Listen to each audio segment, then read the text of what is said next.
a little earlier. Yeah, and if Danny doesn't show up, I'll run the meeting since we don't have a co-chair right now either, right?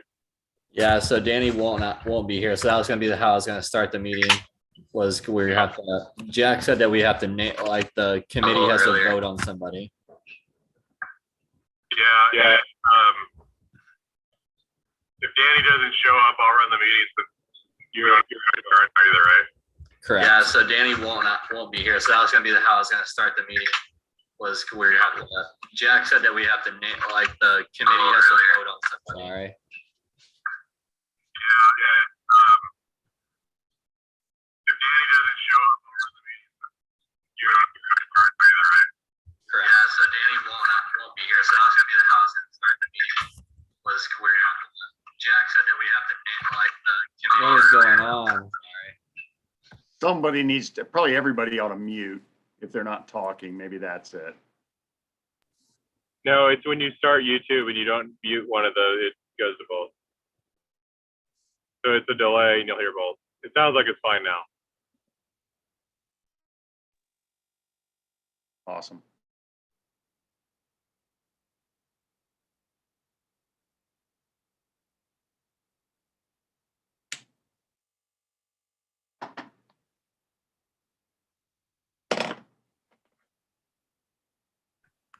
All right, we got 2 minutes left.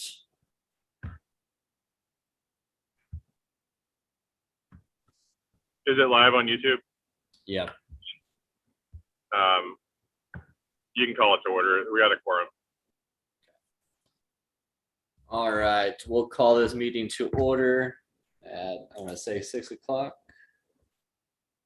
As we were talking about before, Danny, the chair, is not here, and either is our co-chair. So this committee, Allison, Jim, Marv, and Mayor needs to just pick somebody that they want to run this meeting just for temporary one time only. So if you guys want to go ahead and make that call. I nominate Allison. I nominate Jim. That is a terrible idea. I just said that before somebody nominated me. Are you guys okay with the mayor running that? Yes. Okay. Absolutely. I don't know. I've only run a few. I don't know how to run very many meetings. You don't have any practice with that, do you, Mayor? No, I have no practice. All right. Well, I'm okay with somebody else running it. I do have on my way to another meeting, but I got it. Can you guys see the agenda? Yes. Yeah, I have it pulled up too. So the first thing we got is to approve the minutes. I don't know. Marv, you were at the last meeting. Jim, were you at the last meeting too? I was, yes. The 25th. So we have enough people that were there. Well, Chevalier was there at that point, right, Matt? Correct. I was okay. So yeah, Marv hadn't been on yet because it was in March. Yeah. Then in Marv, the last meeting you would have been at, we didn't have a quorum. So, but yeah, we can. I can get it. If somebody can make a motion to approve the minutes in a second, we can vote. I move to approve the minutes. Thank you. Give a second. Yeah, second. Hey, and Todd has joined us too. All right. Any questions or additions or subtractions from the minutes? All right. All those in favor of approving the minutes as presented, say aye. Aye. Aye. All opposed, say no. All right. Minutes are approved. Next item on the agenda is the staff report. Matt, go for it. Yeah. So it's been a while since we've all met, and as you know, Parks and Recreation is the busiest in the summertime. I'll kind of highlight the main things that kind of went on. One of the great things out of this committee that we've been working on for the past 8 months was the Parks and Rec Master Plan that was officially approved by the Board of Aldermen on July 19th.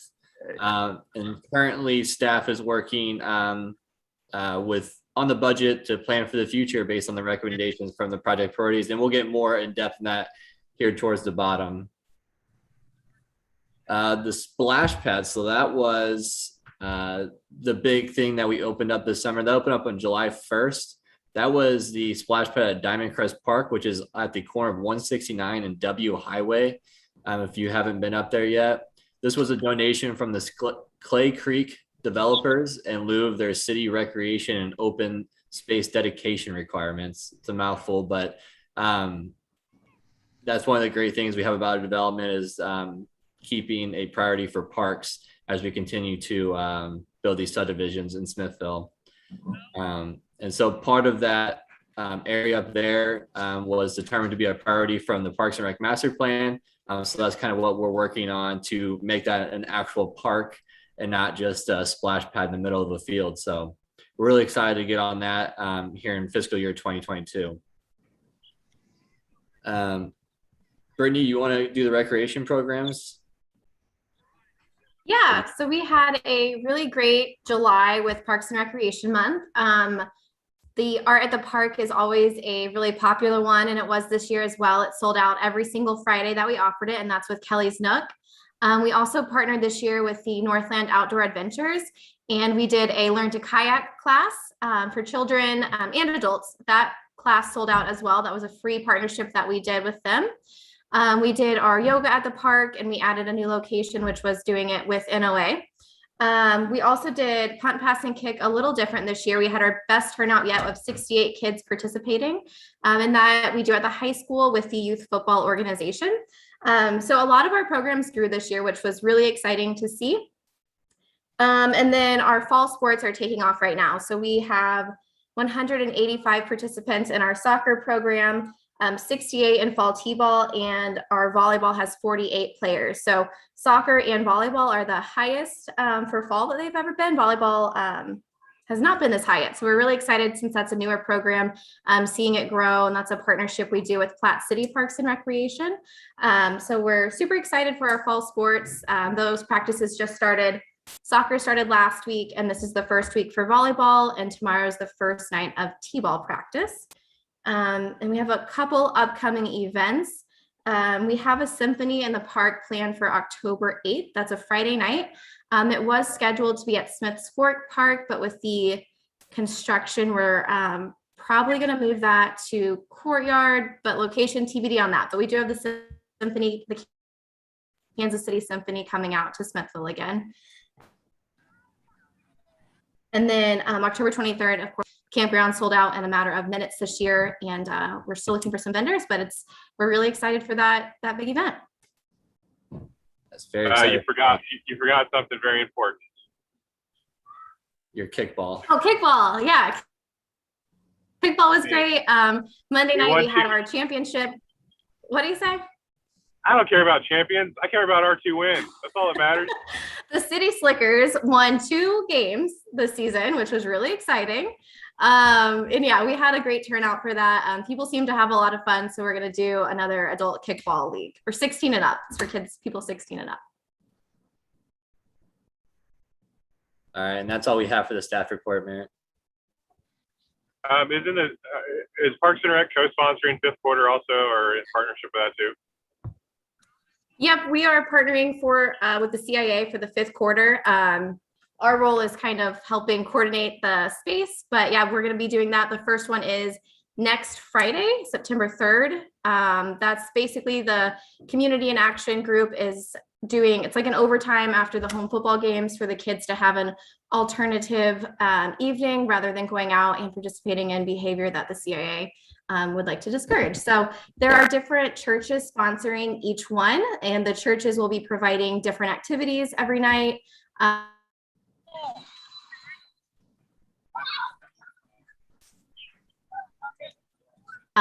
So yeah, there's 4 different, in addition to that event, we do have a lot of other events coming up. The Eric Craig festivals, what is that, the 4th? The following weekend is Old Fashioned Street Fair. It's also the CIA 5K that we're helping with. So a lot of events will be happening in September and October. Awesome.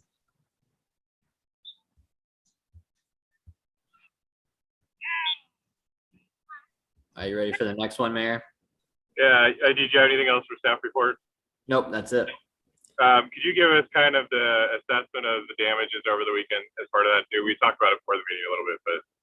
Yeah, so obviously we get some damages in the park every weekend. But this weekend in particular was just out of normal. We had 3 different parks that had damage to them, to either the restrooms, picnic tables, on just graffiti. We had things stolen. And then on top of that, it was just like the amount of trash that was left in the parks. We had our camp host picked up, a whole back end, like a trash bag full of alcohol and trash that was just left out in the parking lot, broken glass. So it's not stuff that we enjoy, because our staff, we're a small staff that works really hard to keep these all looking nice. And this was just one weekend that really we wanted to present to the community to help them pass the word along. So if you see any activity in the parks that is illegal, please call the local police, either non-emergency line, to help them out. I guess you could also say there's people on top of the restrooms as well that was caught. So just a lot of stuff that we want to discourage and try to keep the parks looking nice and everyone to enjoy. So yeah, we had amenities at the park. Yeah, I know the Wi-Fi was damaged. The trailheads were damaged for the bike stuff. We don't want to shut the stuff down or close it down because it's missing, right? And it takes time to replace those parts. It took us 6 weeks to get just the pumps in, and the Wi-Fi equipment's going to take a while, or could take a while to replace too. So if it was severely damaged, so just be aware, everybody on the parks board. If you hear something, let us know. Oh, that's great.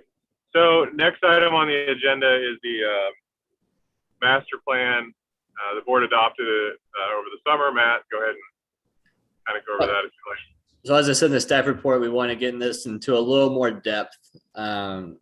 So the Parks and Recreation Master Plan next step. So the master plan was completed and approved on July 19th, which was a couple weeks ago. Staff is currently working to budget and plan for the future based on those recommendations from the project priorities. So the fiscal 22 budget is being reviewed. It was just presented to the Board of Aldermen last work session, and will be later approved in September. On that budget is our 1 to 3 year project plan that will be funded by the Parks and Stormwater Sales Tax that was approved in 2020. Parks will be looking at about $150,000 a year available for park project improvements, and then we'll be saving an additional $300,000 that will be put back to help fund those larger Smiths Fork and Heritage Park projects in year 4 to 6. And so year 1 of the fiscal 22 budget is of the plan will have about 275. That's for the construction of Diamond Crest Park, something that was made out of top priority. So we got a little bit more funding there to make sure it's actually fully completed and we don't have to come back to that area.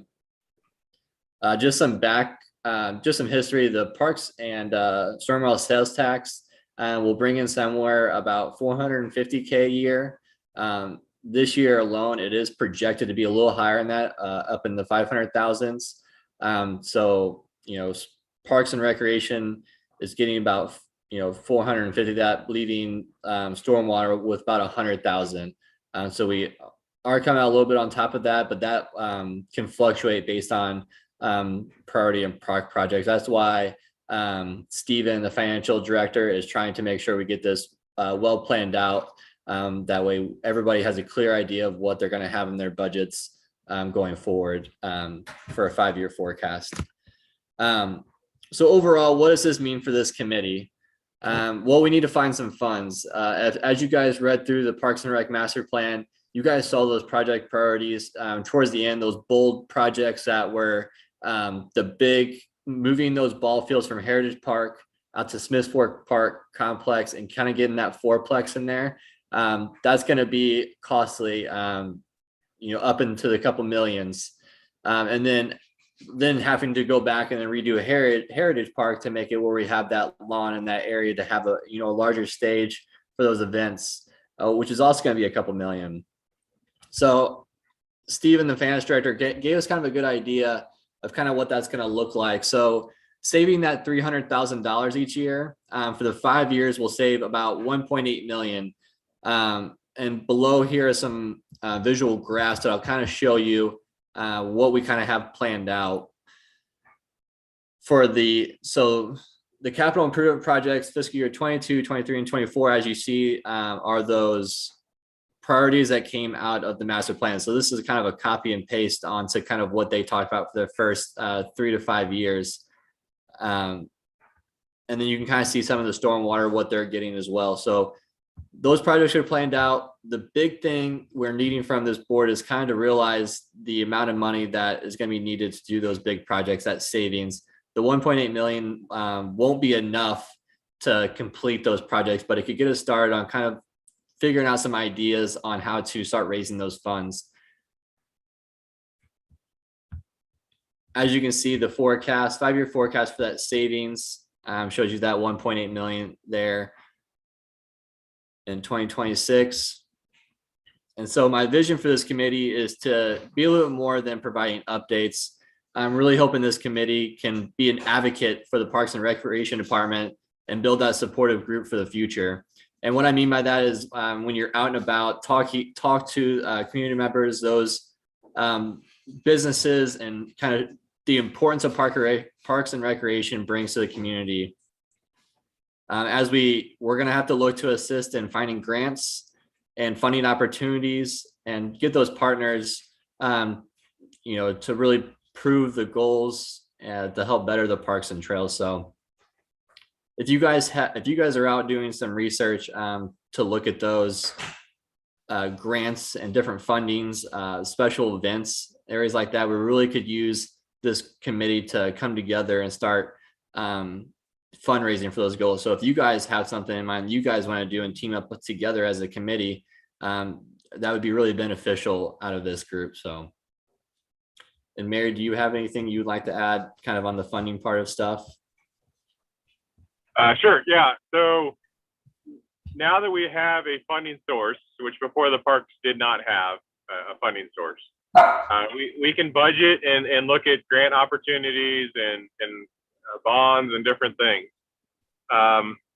We also have a legacy fund board that is established, has done a little fundraising, but they haven't really hit the ground hard because they're waiting for this master plan to come along.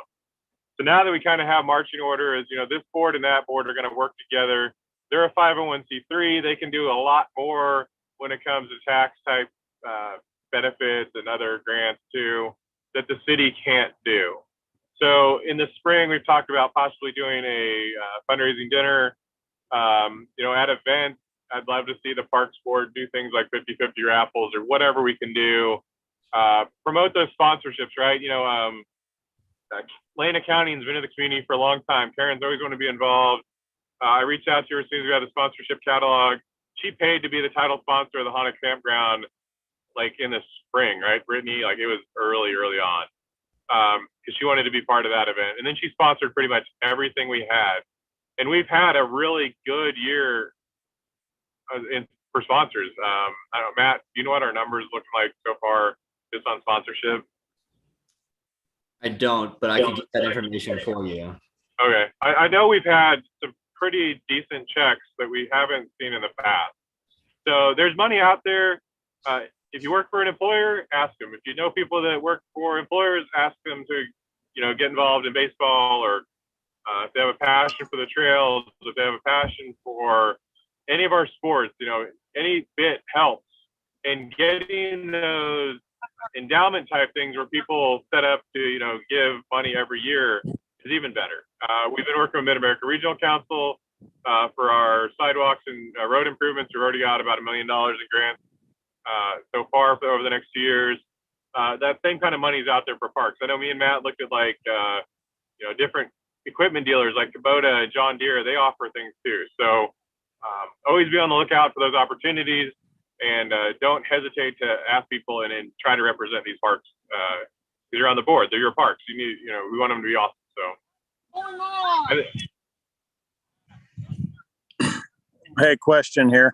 Is there any incentive programs that we have for people to donate at certain levels as far as businesses or whatnot that we can use as an incentive to get them to want to, commit $20,000 or what to the Parks Department or to sponsoring athletics across the board? Yeah, so we have our sponsorship catalog, but I'd love to see it enhanced more. So we do have a little more teeth in it, right? So right now, like if you pay multi-year for baseball or certain sponsorships, for the bike race, our top sponsor, the $5,000 sponsor, their name's on the shirts. They go on social media. They're seen by a lot of people worldwide. Baseball, I'd love to see every field have a solid banner. So if somebody wants to do something bigger like that, we can do naming. We can talk naming rights. There's some examples that Liberty have done. That the new Complex 152 has done. We have those things as options, and I'd love to see some of those things come forward from this board as recommendations. If somebody wants to do a scoreboard, they, in my hometown, Pepsi had the scoreboard. It was a Pepsi scoreboard. And every game they talked about Pepsi. So, same. Yeah. Here's a question. What's happening to that that park area or that land area right next to the four-way down there to downtown?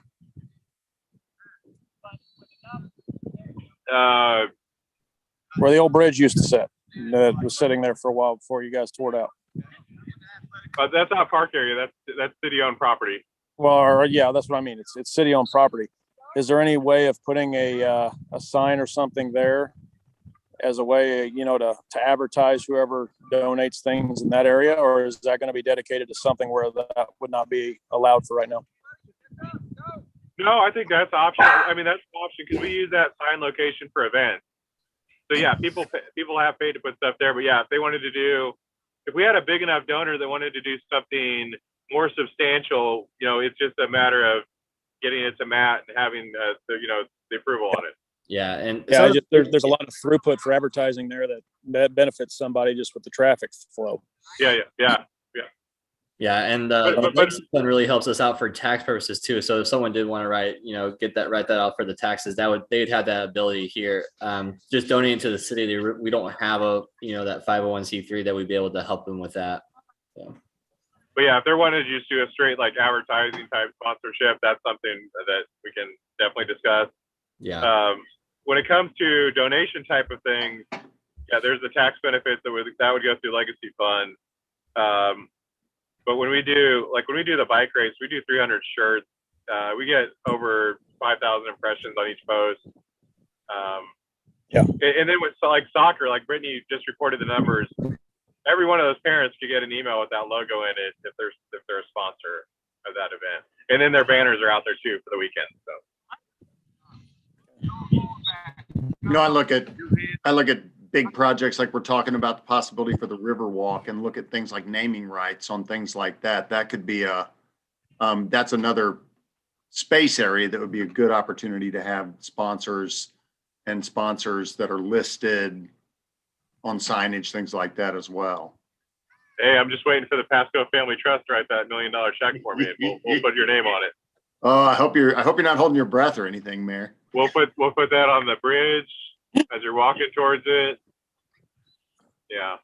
Perfect. So again, just for this committee, just wanted to do, brainstorm some ideas of what you guys think you guys would be able to help out with to continue our funding opportunities.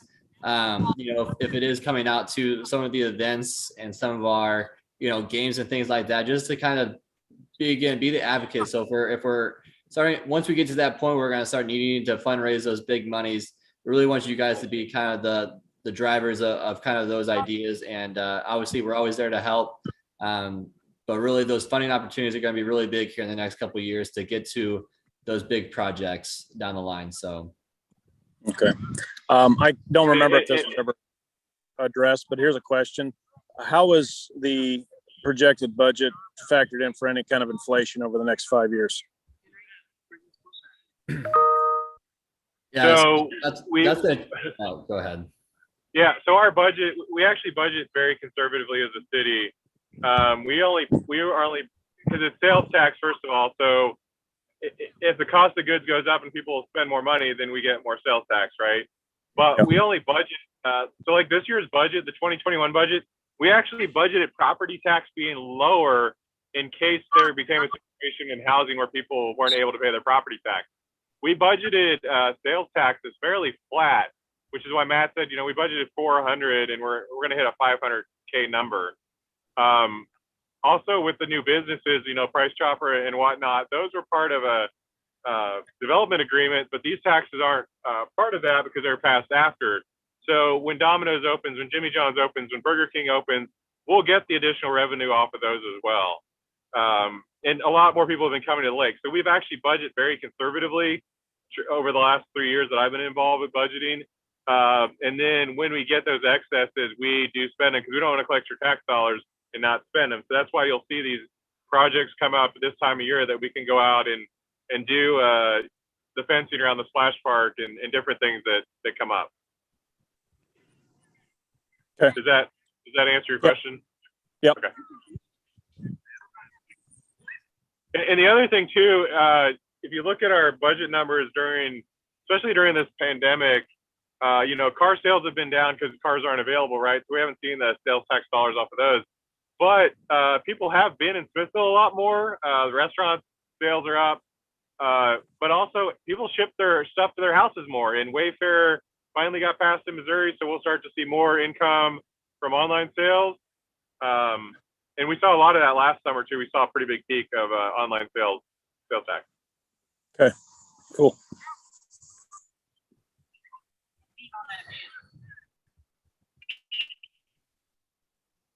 Matt, Ready for the next you done one? with- Next Yeah, item is the Diamond Crest. Yep. So the Diamond Crest playground design. So as we just talked about in the master plan, and then also in fiscal year 22, the first priority, that is the Diamond Crest playground design. So in year one, this park is currently where the splash pad is located. It was a donation from Clay Creek developers as their park tax requirements. And so part of this is to make this a park. And so Clay Creek developers who donated the splash pad through the parks tax has also graciously agreed to donate a parking lot and a shelter that has a restroom attached, leaving the parks departments with the purchasing of the playground, fencing, and the concrete for the walkway within the park. I've attached a very, very poor draft, but this is kind of just give you a visual of what this will look like. So it's not the fancy stuff that you see from the landscape designers, but just kind of an idea of what we're looking at for this park. And so as you see, the gray parking lot is part of what the developers are going to be donating. And then down there on the south side, you'll see the restroom and shelter. We'll look to have kind of a straight shot into the splash pad and then kind of like a square walkway around the park, around the splash pad that'll get you to the shelter and to the restrooms, then also out to Diamond Crest Trail that goes about a mile south. That trail connects, will hopefully connect 3 neighborhoods here soon. So I'm pretty exciting about that trail. Is that the abandoned railroad, Matt? Yep. Okay. Yep. It's a Millings trail that goes down through there, goes down to Todd's Neck in the woods down there. So Gotcha. Yeah, we have a little section where that like bean field is, cornfield. I don't know what it is right now. I think it's corn. I can't remember. There's a little section between the trail where the trailhead ends and then where Lake Meadows begins. But we have all the part between Diamond Crest and Clay Creek and the part between Lake Meadows, and we're working on the piece from Lake Meadows over to Eagle Parkway. But we've got just a little bit of that field that we need to acquire to be able to complete that trail.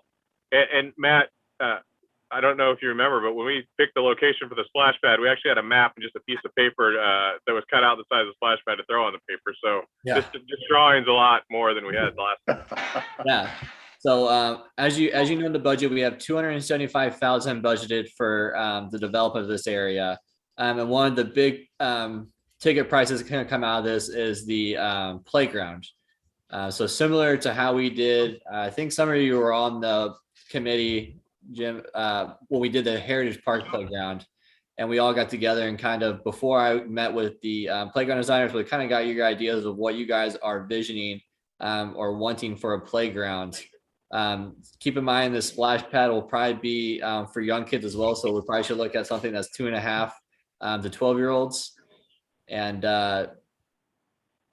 kind of the feedback we got from the last time we did the Heritage Park was definitely surfacing. The wood mulch definitely wasn't a popular choice, but it did help us get more playground amenities. So kind of thinking about that stuff. If there's any desire for design or type of servicing or preferred amenities, I kind of would like to hear that now so I can pass that along to the playground designer. So first, and I apologize, Allison. I know Todd joined a little late, but and Jim had said something about you being here. Allison's our new Parks Board member. If you haven't met her in person, a lot of us knew her because she was our City Hall intern for a bit. Sorry about that, Allison, that we didn't introduce you. That's what happens when you get a temporary chair. But Whatever. Welcome. My fault. But Allison, I know had some things that she had printed off and some ideas for the park for sure. Allison, do you want to share any of those? Yeah. So I know that it's kind of like a little more natural up there. And so considering in my mind the fact that I've not been through any of the Parks Board meetings, so I'm sorry if I go a little too far, but I just have really big ideas. So I think that this park should be really special because it's next to a splash pad. It's just supposed to be a really fun area, which is why I think it would be really cool to do like I guess like a natural type of theme, like lots of wood, stuff like that. No, this is the bigger thought. I personally would like to see some more inclusive playground equipment for kids who have issues, like if they're in wheelchairs or anything like that. I think it would be worth doing. I think that's a great idea. I asked the school district how many kids they had that would benefit from it, and they have about 20 elementary kids with disabilities and handicaps, and then 10 in middle school and high school. So about I think if you watched the school board meeting this last week, they did do some surfacing at Maple and some of the other schools that's the AstroTurf type grass. So I don't know, Matt. I know we did some of that around the slide. I don't know how expensive that was compared to like the pour in place. Yeah, so I met with a servicing contractor yesterday actually, and he brought me some different servicing that he thought would be really good for kind of that natural look. And so it's rubber mulch basically. So it looks like mulch, but it's all molded together. It's like rubber, and it's cheaper than a port in place, and it's easier to fix. I know that you guys also talked about the Astroturf, and we can definitely look at that as well. So I think that's also multi. My big takeaway from this playground is definitely to not have mulch underneath it. I'd like to have some kind of rubber surface or turf surface. I think Matt, that I was recently down in Little Rock at a hotel that's right on the river down there, and they have a whole park area that has statuary and different things, and it's very kid friendly. And I think it had that. It's kind of a rubberized carpeting, if you will, that it looks like almost like cork. Is that what you're talking about? Yeah, that's kind of the pour in place type of surfacing. Yeah, and that's what we have at Smiths Fork Park currently right now. Okay, it's just real easy to do different shots of color and different designs and pathways and different things through it. If that's the same stuff. Yeah, I think that it was really very friendly, for kids falling down and different and that kind of thing. Yeah. And Matt, I think I've seen that mulch stuff, and I think that would work really well up there, especially with the trail being there. I think Allison, did you also have drawings or pictures you had found that you wanted to share that were? I did. If you wanted to give me approval so I can screen share, that'd be awesome. Yeah, let me pull that up.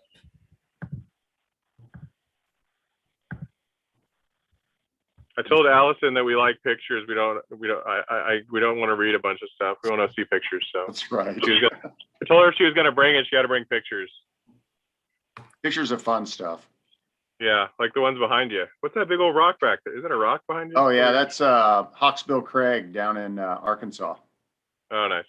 Okay, so I have several on here. So this is just kind of whatever. But so this is the one that I kind of like felt Oh, more wow. drawn to. Like, I don't know. To me, that looks fun. I don't know. I don't know what your guys' thoughts are. I know it's like it looks really expensive, and I know we probably don't have that much money for it, or we'd have to stretch really far to get grants and funds for it. But yeah. So kind of I can go a little bit more in kind of how we break it out. So let me look. So the fencing around the playground, basically everything together, we'll probably have Brittany say, I can't remember fully what I said, but it was somewhere around about 150, maybe 175,000 for a playground. Okay. Kind of what it'll look like, because we want to make sure we do have a little bit extra for just in case things go over. So it's about 170 to 175 for the playground and surfacing together. And we spent what, 190 at Heritage? 160. 160. Okay. So yeah, maybe we don't have it as grand a scale, but something similar to this where it's timber and rock, or even this little treehouse looking thing. I mean, yeah, and we have, Brittany and I went through a magazine, and Brittany and I both like the more natural feel of it, and we had some there were some good designs in there that I think that will be doable to get your vision out there, Allison. So I'm a fan of that I'm a fan of the giant spider web or bird's nest too, that we could. Yeah. I know That's at Omaha Zoo they had a big bird nest that I think one of the local, it was just made with local wood. They made it like an eagle nest size nest that kids could go in and stuff too. So some of that stuff we can buy, but some of it, like along the trail, I think we could make some cool stuff. So I just kind of want to know, is it even worth, like, what does anyone else think about the inclusive, like, playground equipment? Because I almost would rather we're trying to do that than trying for like the theme, I guess. I think we have to do at least some inclusive features. I like it, the idea of it. Yeah, I agree as well. I think when we talked with the playground designer, we mentioned that it has to be very inclusive, because obviously the splash pad is very inclusive. So we want to make sure that's possible for that whole park. So I love that sensory arch thing right there, and I think that's something we could do actually outside of the playground as we connect to the along the trail piece, Matt. Yeah, I've never seen that. It's really cool. I think there's there's a variety of inclusive type things that can be done that are not necessarily that are also able to be enjoyed by all the kids at the park, and maybe not super high tech and that kind of thing. But yeah, I think sensory gardens and sensory type plant stuff is and things that like cast shadows and things like that are very inexpensive, but get a big bang for your buck kind of thing. Yeah. Especially where that park is. So if we're going to do like, go ahead, Todd. I was going to say, if we're going to do an inclusive park up there and everything else, do we have any plans then to pave the trail out of there? Because right now it's all real loose gravel and whatnot. That's going to be difficult for any kind of disabled or handicapped, wheelchairs to go down. Yeah, as part of so once the transportation master plan is done, the initial drawing is we'll have connectivity from W Highway to Eagle Heights going through Diamond Crest, Clay Creek, and it'll all be, our trail standard now is what, 10 foot or 12 foot, Matt? With 10 foot. 10 foot. 10 foot with 5-inch thick concrete. Yeah. So similar to what we did out to the dam, that's our trail standard. So the millings we're putting down now are just to create a base. Yeah, and so Todd, I've been working really well with the Public Works Department, Chuck Souls, and when they start doing asphalt overlays, we're going to be looking at trying to start getting that area as well kind of overlaid. So I don't know if you've been out to the soccer out at Smiths Fork Park where the soccer field used to be. We just overlaid that Millions Road. So that was $20,000, but that was because it was added on to a project. So the more we kind of hop onto those big street projects will help us save money in the long run. So that's a great question. So yeah, eventually we would love for that to be kind of have that asphalt overlay over it. Because that's a section of old railroad. Have we looked at anything with the Rails to Trails Association as far as exploring any funding or anything that they may have access to? Since it's not part of that actual, it was railroad, but it's not part of that. We lost the rest of the railroad because our railroad went away in the 30s, I think. Yeah. So it wasn't part of that whole master planning eligible thing. We could try to look at it again, but it's such a small section. I don't know that it's really worth the. We're going to look at the recreational trails program like we're doing, like we did for the one to the dam. So there's money available there usually that, and once we've had the grant, they even asked us this year, right, Matt, if we had anything for them to look at. Correct. So we'll be eligible again for fiscal year 22. So I'm meeting with Chuck, the public works director, and Gina as well, the new public works employee, and we're going to start looking at the next RTP grant to start looking for trails. So that'll be good. So, but anyway, back to Diamond Crest. Matt, do you have any additional direction you need from us on this actual playground? No, I think I got it. So kind of you want that more natural feel, which I would agree with. 100% inclusive, and look at some sensory items similar to the sensory arch. So I think that kind of gives us a good feel. Any specific desires for surfacing? I know we kind of all agree that we want to stay away from the loose mulch. Yeah. That's kind of what I got. We want some more soft, more rubber. Whatever's most cost effective and looks good, and is, like you said, that mulch. I think Brett brought that one in before, the rubberized mulch looking stuff, and it looked easy to patch and it looked nice. Yeah, and that's so it kind of is the right moment here. So part of the damages that happened at Smiths Fork Park this past weekend was someone pulled up the surfacing at Smiths Fork Park, which was the pour in place. That stuff is very expensive to patch because it's a solid piece.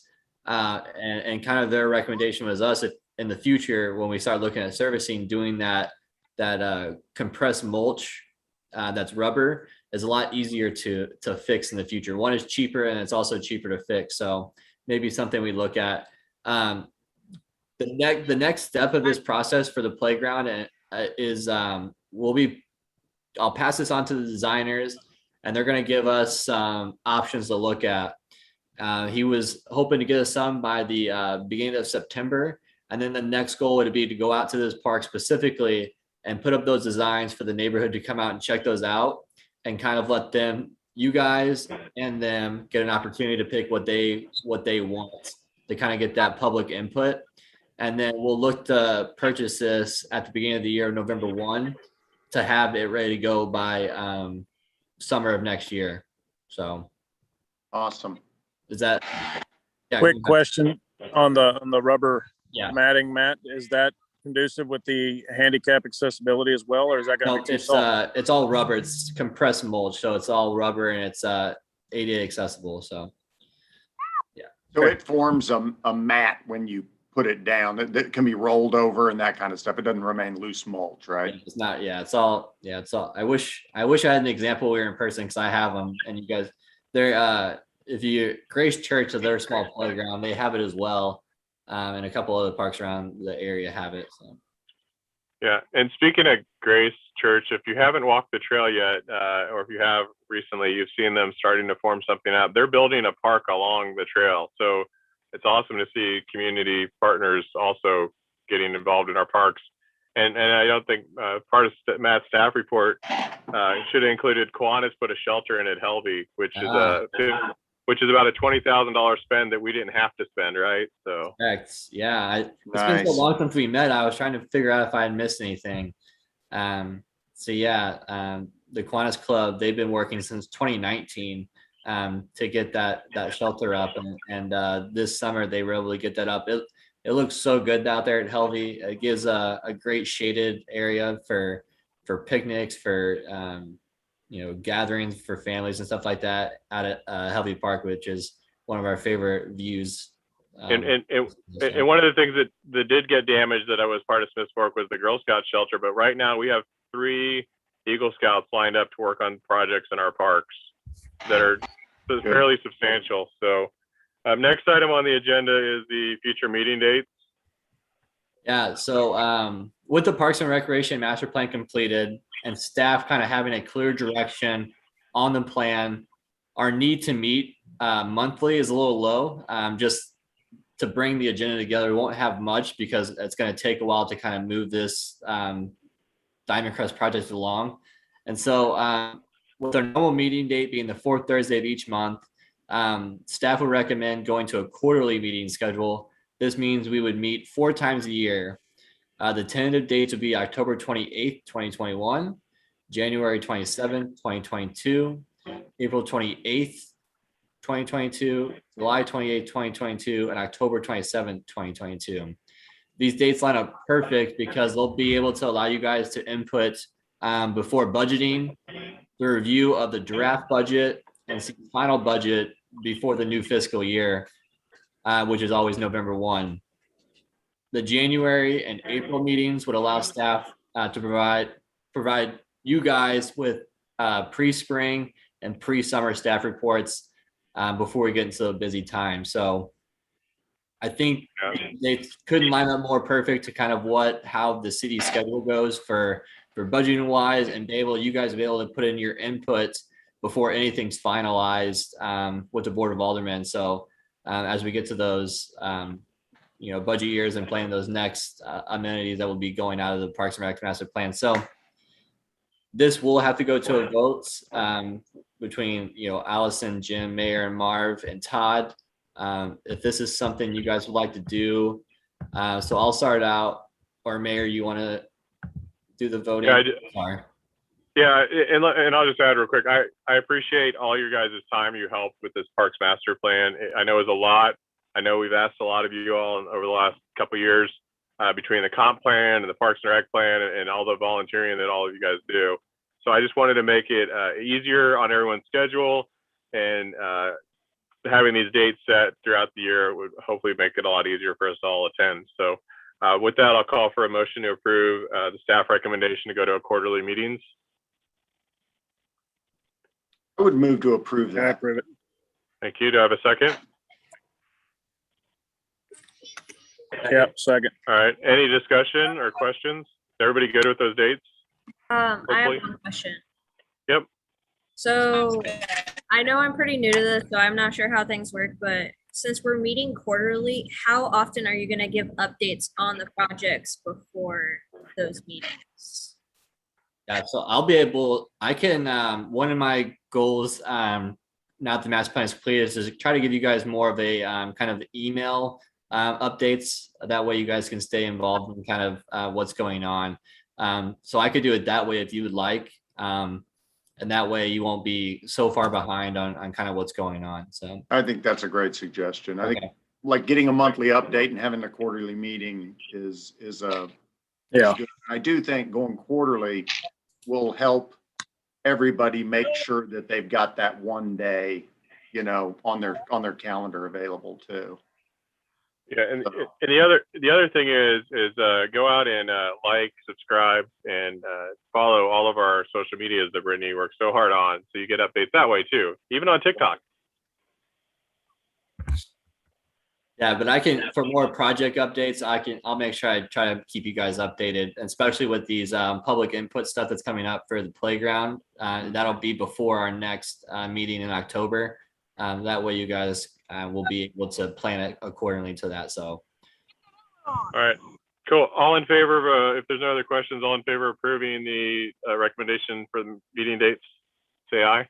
Aye. All opposed, say no. All right, any new business? I think we've gone over.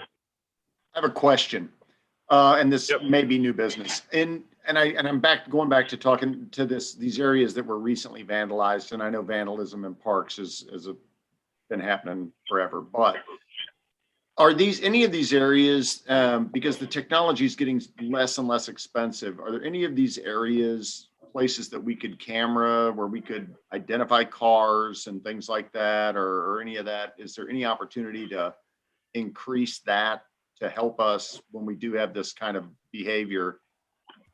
to help. Yeah, so Yeah. when I Well, went if- to I went to the national or the state conference for Parks and Recreations, and one of my main goals was to figure out how to better security. And as Brittany and I went around to those vendors, we found a great and cheap company who does security cameras, and so the police chief and the captain sat down and met with that company, and we've got some quotes together to help get those cameras. At least know what we need to budget, or if we're able to buy them right out. We actually were talking to some community groups to see if possibly for some donations, but it looks like we will have to probably kind of do it on our own. So now, as of today, I just mentioned to my staff that we'll be looking to see what we can do before the end of the fiscal year with some leftover parks and stormwater sales tax funds. So Yeah, and I think I don't know, Matt, have you met again with CIA? I know they met or they're meeting today. I think they're going to be able to pull together a little bit of money. yeah, it wasn't. They were going to try to get back to us, but at this moment, it seemed like it wasn't going to be enough for the Smiths Fork Park quote that we have proposed. So we may, if we want to get those cameras out of Smiths Fork Park, we may have to go out for bid just due to pricing. But some of those just single parks like Heritage Park and Courtyard will be something we can do internally. So. Yeah, especially Heritage with the equipment we already have out there at the ball fields. You know, turn the cameras around when baseball's not in season. Easy way to do that work. Yeah, so we're pretty excited about this, and there's the company that we're meeting with, that we met with, the city of Lawson, Leavenworth, and Blue Springs are currently in talks or currently using them. So it's a fantastic product, and we're just trying to see how quick we can get this done to get those cameras up, because as the community has seen, they're needed. So Yeah. And you've got courtyards covered now from one side at least. Yeah. And so is the front of City Hall, and